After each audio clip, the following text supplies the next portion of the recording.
Don't worry, I'm going to be with you. You can see me on the screen now.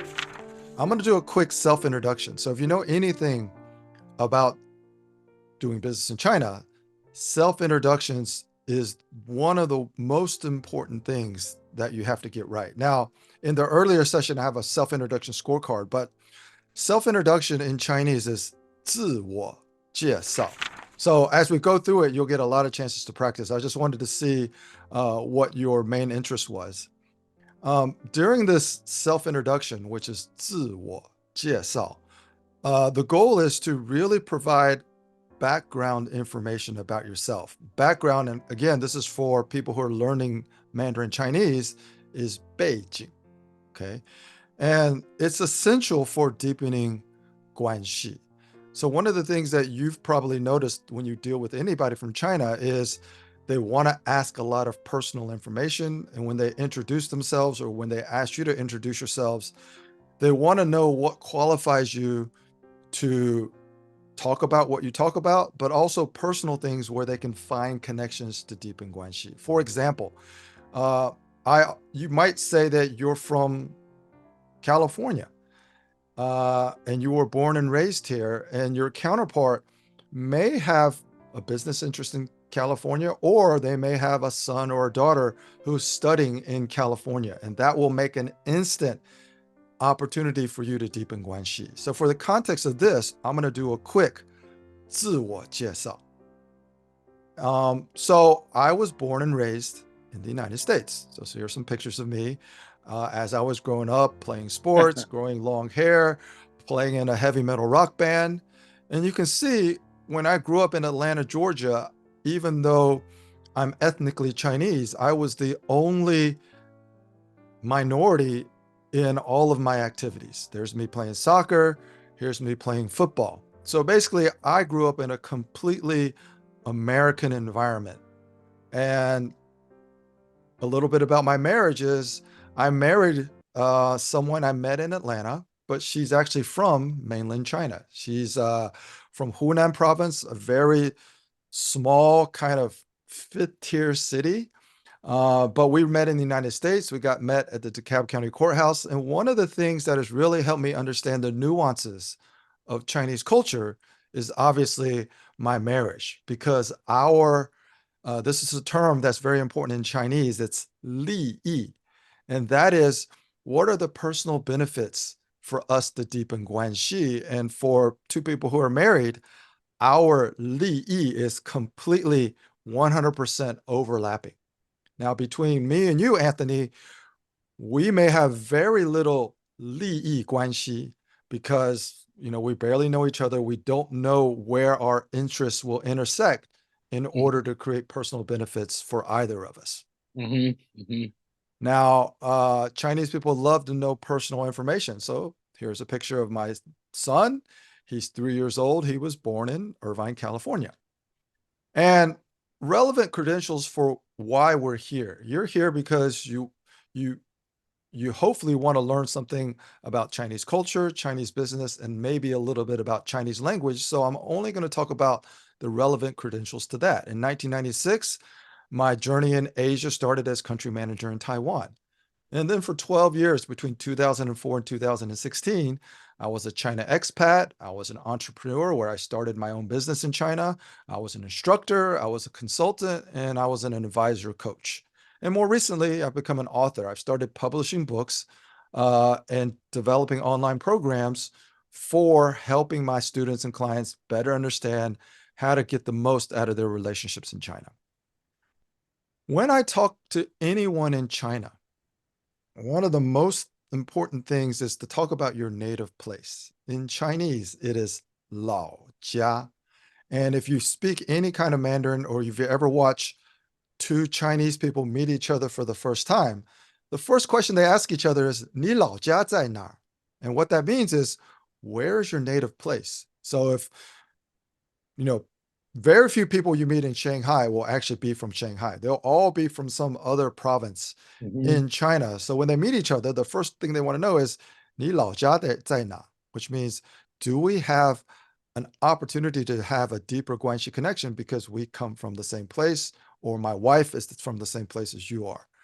So usually when I introduce myself to someone in China, I say 我的老家是江苏淮安. And that basically means my native place where my ancestors are originally from is Jiangsu province, Huai'an prefecture.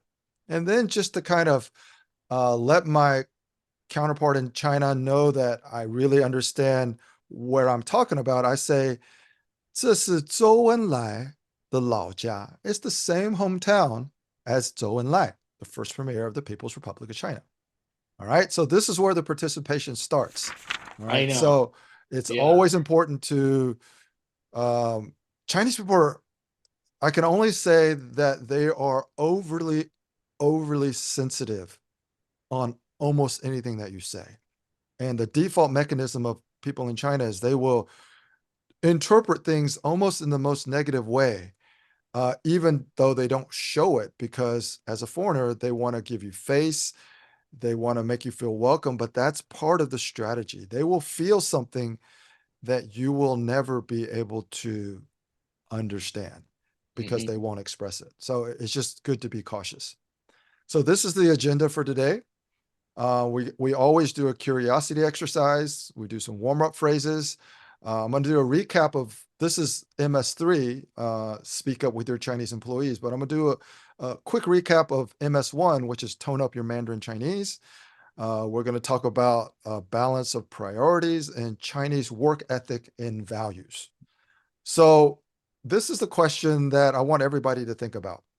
What do Chinese people value most in their jobs, if you've ever worked with Chinese employees, and what do you think is similar and what might be different? So your experience in Japan is an interesting contrast. So with respect to this question, I would say Chinese people and Japanese people couldn't be more different.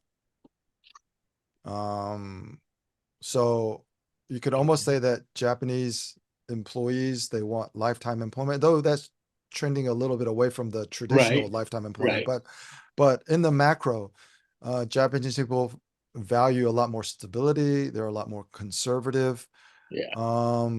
And they want to have lifetime employment. Now, you might think Chinese people value that because of the traditional iron rice bowl mentality, but when you are an employer in China, Chinese people value what all Chinese people value. So sometimes there's a misunderstanding of what Chinese people value from, strategic human resource directors in China who try to come up with compensation packages and incentives to attract and retain Chinese employees. Chinese employees value what all Chinese people value. They value the face. Okay, they value what's called 面子. But when you translate that to employment, 面子, that's face in Chinese, 面子. But when you translate that to employment, it's how much you get paid. A Chinese person will always ask another Chinese person, or even ask another foreigner, what is your salary? How much do you get paid? All right. Now, how much you get paid will give them face. So that's one of the things they care about. Do they care about opportunities for promotion? Do they care about the nature of the work where they can get some self-satisfaction and gratification? So those are really hard questions to answer because they do care about those things, but they care about them differently, which means as you understand how to manage and lead Chinese employees, you have to find the balance of what they prioritize. And that's what we're going to talk about more about in this session today.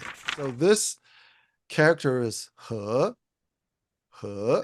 So you can see that it's the second tone with the little slash to the up, he. And this word, this character means to combine, to join, to be equal to, or to fit. So any Mandarin Chinese learner might know the definition of this character or the translation of this character. The second character is 做, okay, in the fourth tone, 做. And this character by itself means to do, to engage in, to pretend, and to regard. Now, when you combine 和 跟做, you get 合作. Would you like to guess what 合作 means? So one of the things I just want to highlight that one of the translations for 做 is to pretend. And this is one of the things that Westerners really need to understand about Chinese people is the art of giving face is actually that is actually a ritual where you're pretending to like things you don't like. You're pretending to admire things you don't admire. You're pretending to praise things that are not necessarily praiseworthy. That's what it means to give face. It's an act, but it's so culturally embedded that I have to explain to Westerners not to think of this act as something disingenuous. It's just the cultural way of actually talking to each other. When you combine 和 跟做, it actually means to cooperate and to work together. 合作 is our cooperation. This is how we work together. 合作. You want to try that? 合作. And so in the context of Chinese culture, it is the dynamic that everyone seeks for every interaction in every relationship. Okay. They want to understand what is our 合作,我们的合作, our 合作. What is the nature of our cooperation? In other words, what is the level of Guanxi that we have? All right. That's what it means. It actually implies something so one of the things that I always tell students or people studying Chinese or whatever is translations are a terrible way to understand Chinese culture. Because 合作, this word of cooperation, actually implies a lot of things that it would not imply in American culture. It implies there is a reciprocity of goodwill that is needed where there is a continuous mutual benefit created. It's almost like a quid pro quo. Our relationship, 我们的合作, is based on what I can do for you to benefit you, what you can do for me to benefit me, how this quid pro quo, this continuous mutual benefit, will continue indefinitely. That is what it means to cooperate in Chinese culture. So one of the things that I just talked about is when you add 我们的合作, when you add these phrases together, 我们的 means our. 我们的, it's our. So this is our cooperation. But when you say 我们的合作, our cooperation in Chinese, it translates literally to our cooperation, but it actually means our 关系. That's what it actually means. So what it translates to and what it actually means often is very different, which is why foreigners who actually speak Chinese struggle when they go to China, because they're thinking in English, translating the words they want to say in English, and then it loses its cultural context. 我们的合作 actually describes the promise and possibilities of being accountable for the continuous exchange of goodwill and reciprocity. So this is actually another definition of Guanxi. You're learning Guanxi, you're studying Guanxi. When you talk about our Guanxi relationship, 我们的关系, is you're actually describing what is the promise and possibilities of being accountable for the continuous exchange of goodwill and reciprocity. Goodwill and reciprocity is actually the exchange of favors.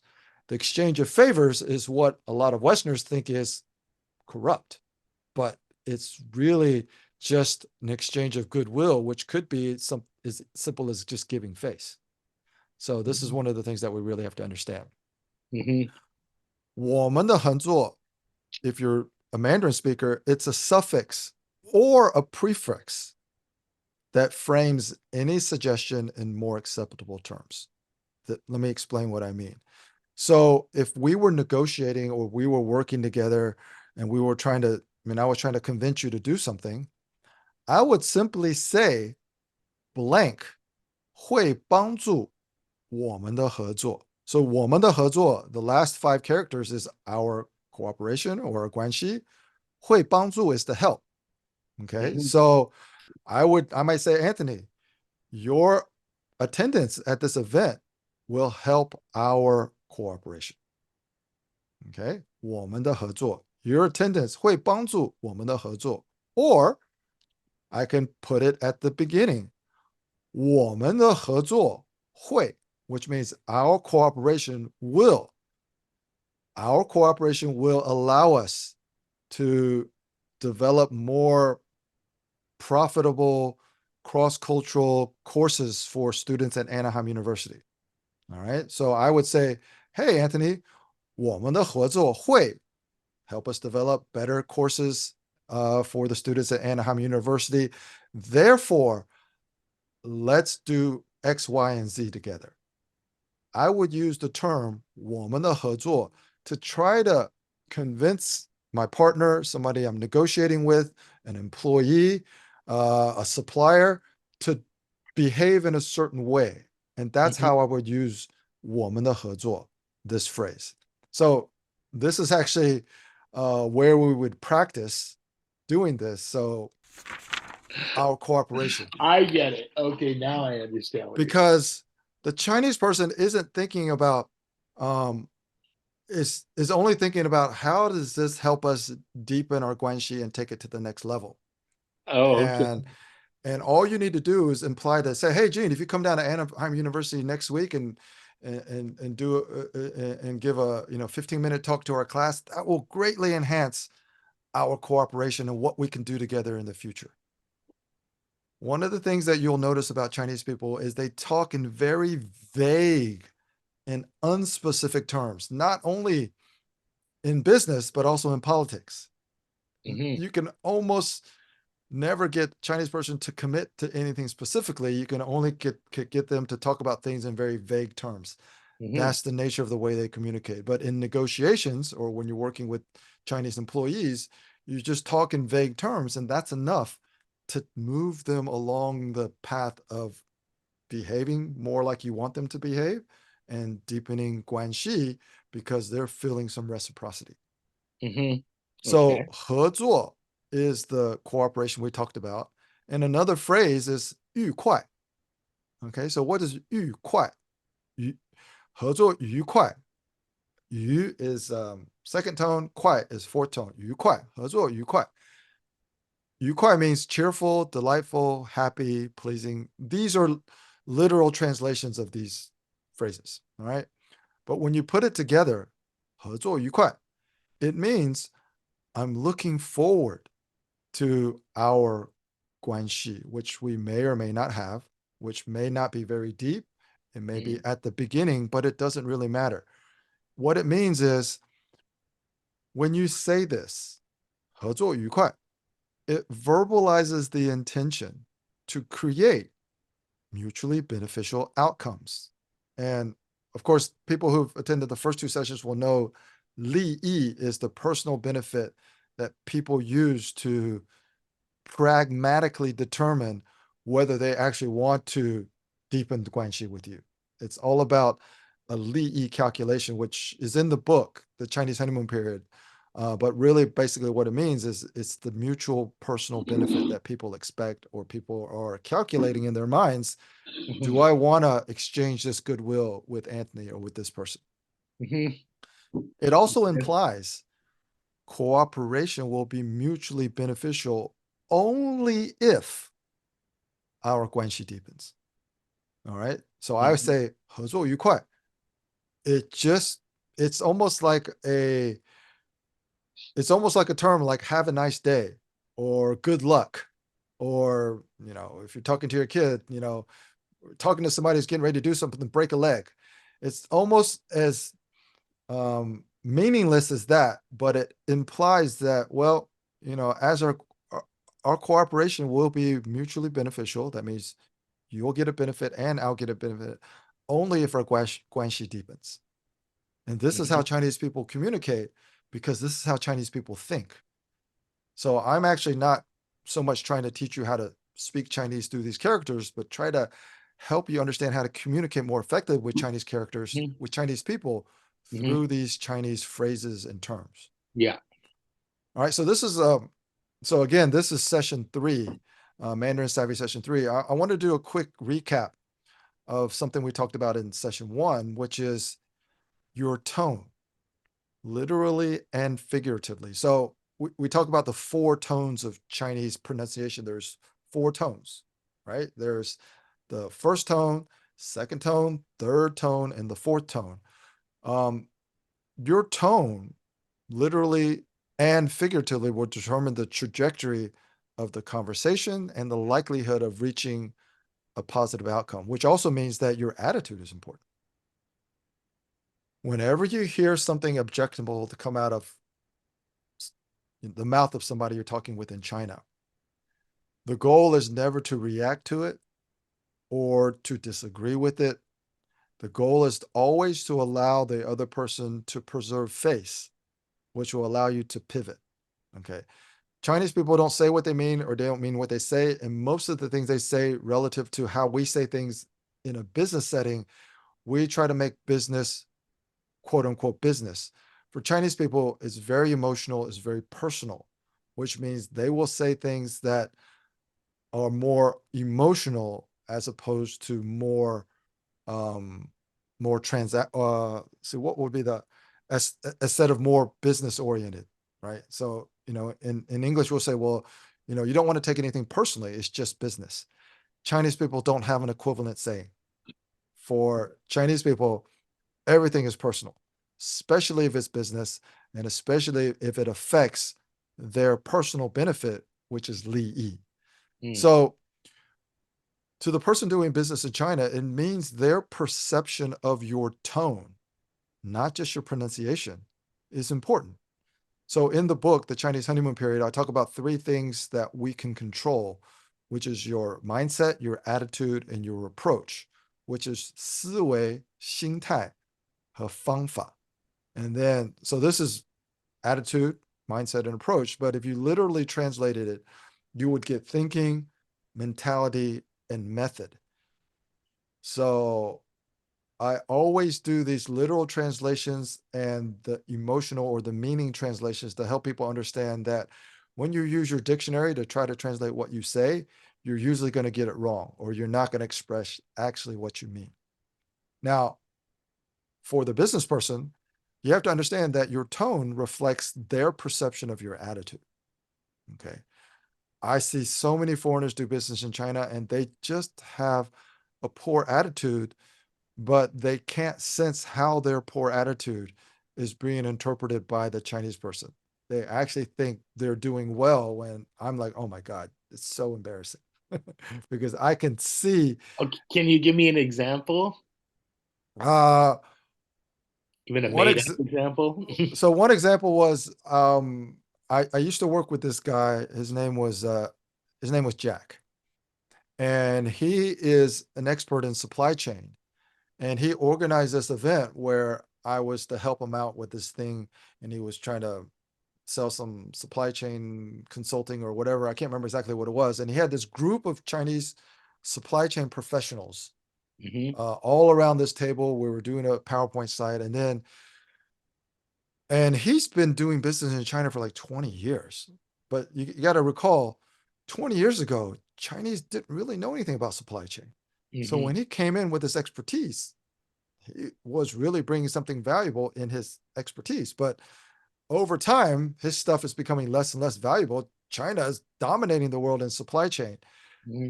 And he started talking about something in supply chain.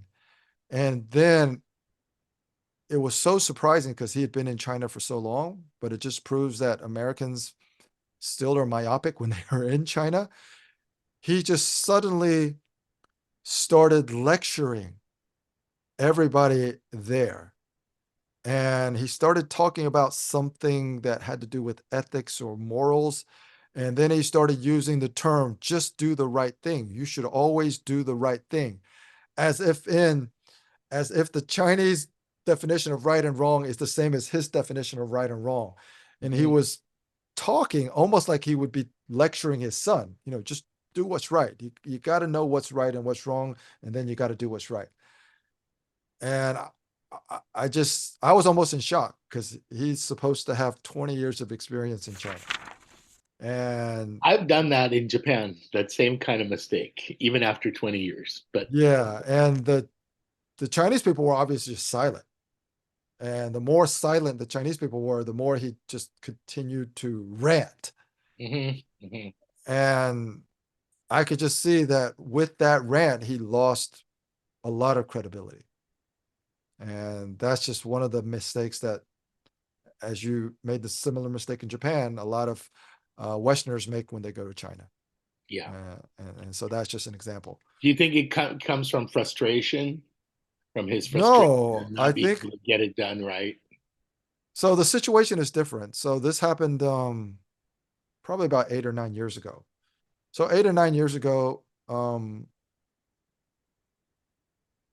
China's influence on the global stage, China's economy has grown so rapidly that every year you can assume that Chinese attitudes towards foreigners will change. Mm. Um,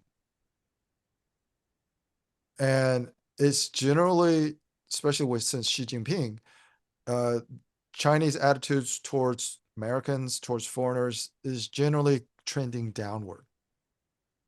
And more Chinese people are unwilling to be quote unquote lectured to. I mean, this is not just in business, but this is, the mouthpiece of the Chinese Communist Party or whatever. Anytime there's a global meeting, Chinese people talk about, the Americans are not in a position to lecture us. Look at all the problems that Americans have, blah, blah, blah. Mhm. So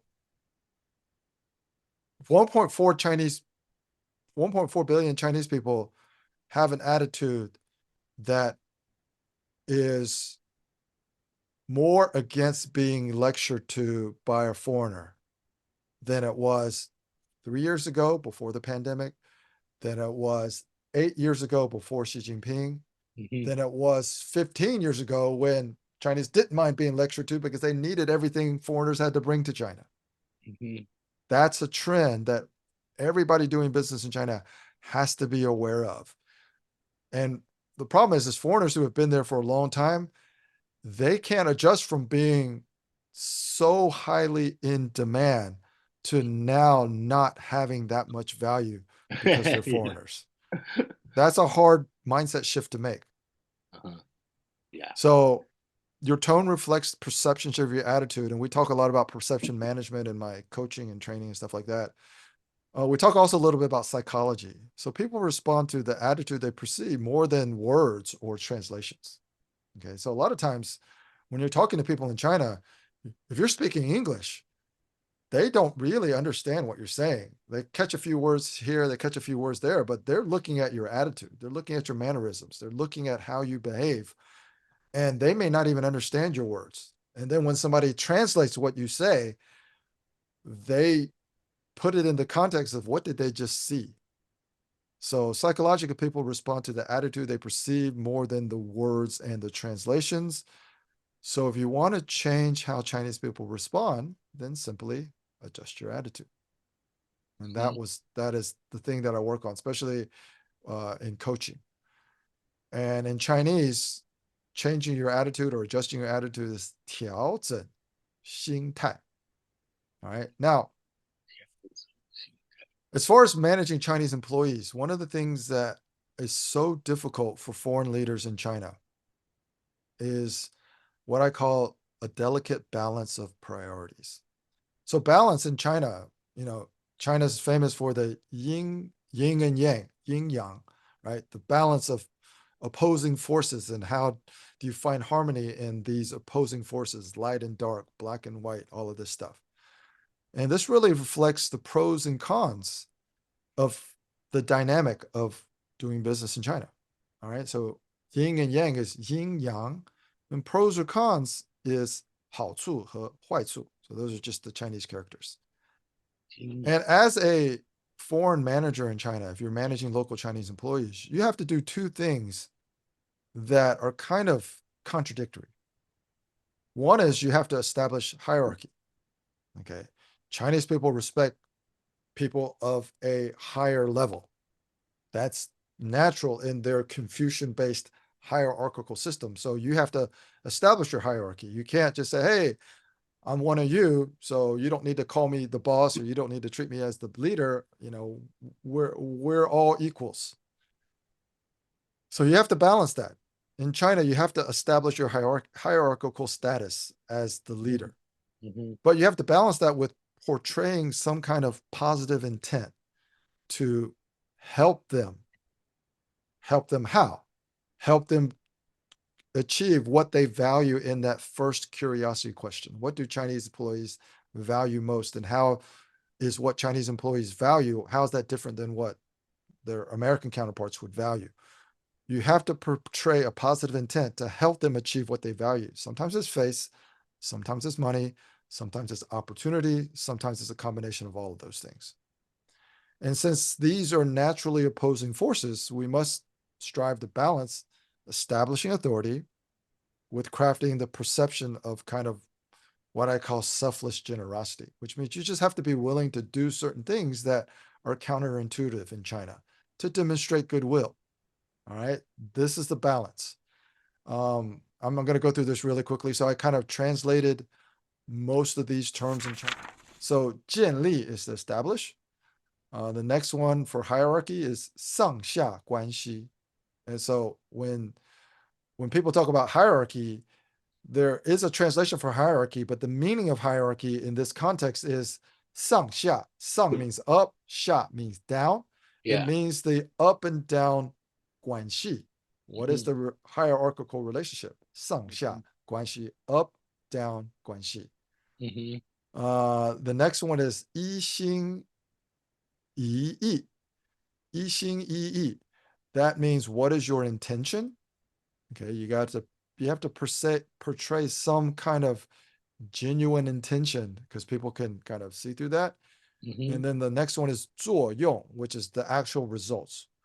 What is the actual effect of your goodwill?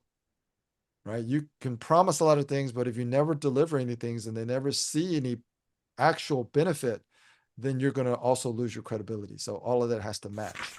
Okay, so this is where we really get into the nuts and bolts. So Chinese worth ethic and values. So a lot of foreigners, when they go to China and they start doing business there, they've read some Chinese books, they maybe speak a little Chinese, and they've gotten a lot of advice about things to do in China, what to do, what not to do. China will often feel like a land of contradictions. Okay. And the reason that is because most people don't explain the proper cultural context and how it applies to whatever it is they're doing.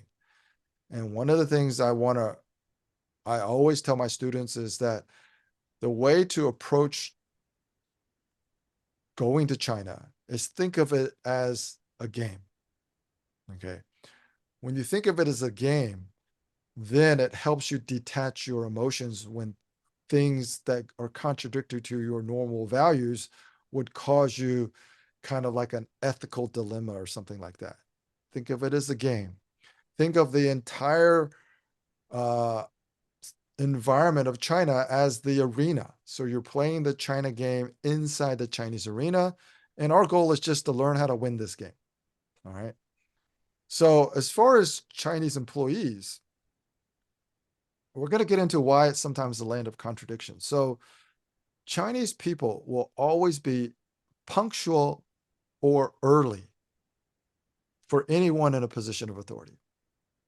Okay.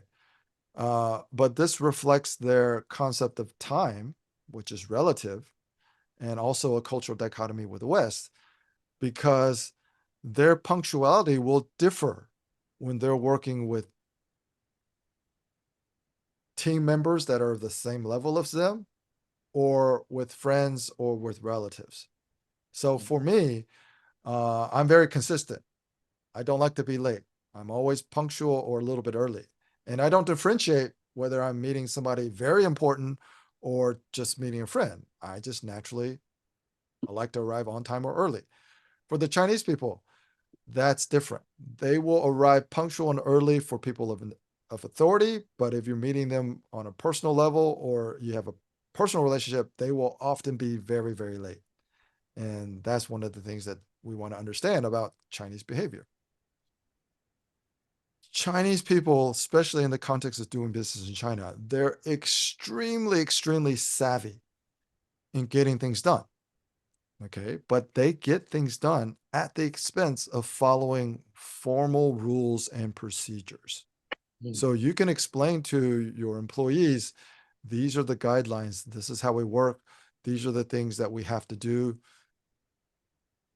Chinese people have a very difficult time working in that type of structured environment. But if you allow them a little bit more leeway, they have excellent, very, very clever ways to actually accomplish the goals that you set out and to get things done. So you have to find the balance between what do I empower my Chinese employees to be able to do as far as getting things done, and how strict do I have to be with the formal rules and the guidelines and the processes. Obviously there are corporate guidelines that, you have fiduciary responsibilities, you can't violate them, but you have to figure out where you have some leeway in China, because that will help you get things done. Chinese people are, and again, when I say all of these things, it's relative to the average American counterpart employee. Okay. Chinese people are able to endure extreme hardships, and they exhibit an exceptional willingness to work hard. But working hard always comes at the expense of working smart and working in a team environment. So if you're trying to foster some type of teamwork, that's really hard to do, because what the Chinese people do is they'll pretend like everybody's working as a team when they're in team meetings and when the boss is there. But oftentimes they are more concerned about their personal benefit than that of the team. So that is just something to keep in mind. And then, especially if you're a manager, Chinese people are always wanting to please. And this is where it's really frustrating managing Chinese employees, is because they always want to please, but they have a strong tendency to avoid any personal responsibility. Chinese is a collectivist culture, and most responsibility is shared. And that mindset translates into unwillingness of most Chinese subordinates or employees to take personal responsibility in the way they communicate, in the way they ask questions, and the way they verify things. Is they want to get you to say something where they could almost have plausible deniability when something goes wrong. And they'll say, well, you told me this and you told me that. And this is the contradiction, because they always want to please you, but they will try to avoid at all costs to take any personal responsibility. So what are the words for this? Punctual and early means 准时. That means you're punctual. Getting things done. So I wouldn't translate getting things done literally. I would just say 能干, which reflects somebody who's very capable and results focused for recognition. If I were to translate getting things done, well, I might translate it into something like 会把事情做出来. Okay. But the meaning of what I want to say is just, this person is 能干, capable of getting things done and getting results. Enduring hardships is 吃苦. All right. Wanting to please is 拍马屁, which is to flatter, to fawn on, or to butter up. And some final thoughts.